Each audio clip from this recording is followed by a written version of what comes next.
Welcome back to the Service Desk Inspector meets Avon IM&T. In the first session, I ran a Polestar simulation game to demonstrate to the team how they could work together more effectively. And now it's time to work on some specific plans and agree action points to start Avon on their service improvement journey.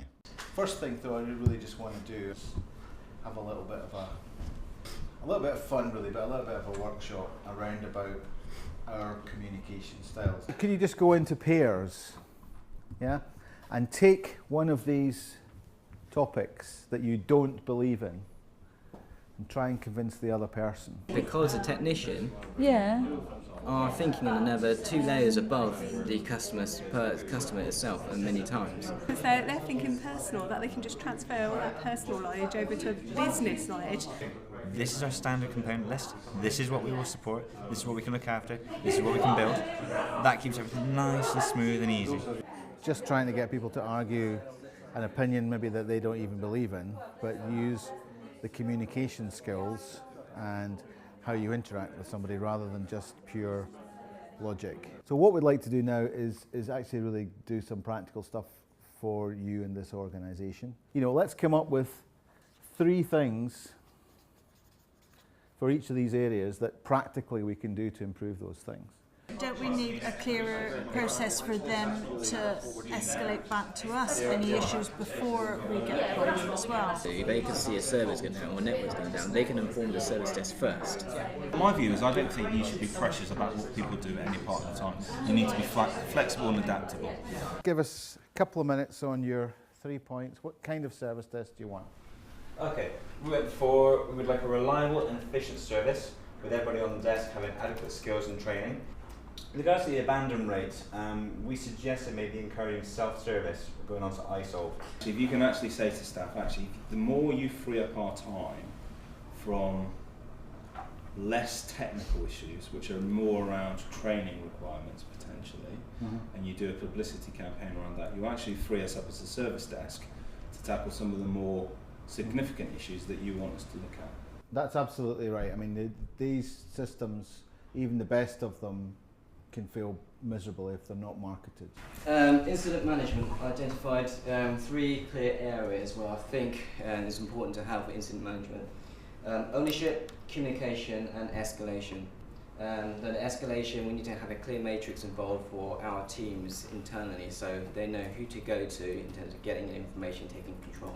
But equally, you need to have an escalation procedure in place whereby our customers know who to turn to if they have an issue.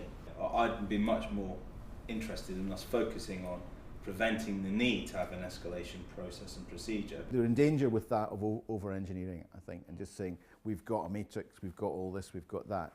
The simpler you can keep it, the better. You need people to be doing, they don't happen by themselves. So escalation procedures, communication procedures, all the things, the escalation matrix, of course, but they're only as good as the people and the responsibilities and the, live bodies actually doing them.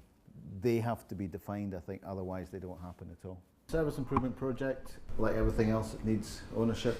Are we at the stage of doing that yet, or is it just? That'll be Kay. Kay will be the service management owner of improvement. Could I just ask for what things that you are going to take away as an organisation? Key area for today is just how well and the potential we've got on the team to improve our way of working. It shows that when everyone is working as one whole, our service can improve significantly. And with the work programme I've got now, hopefully I can put all those new procedures in place. I think the immediate things that when we get in on Monday is that when we pass the call across to that team that we were pretending to be in, you understand their role and what they're wanting from you and vice versa. A day like this is about highlighting the way that we work, and the whole point of it is we go away and we reflect on it and say, right, actually, I'm going to do this slightly differently.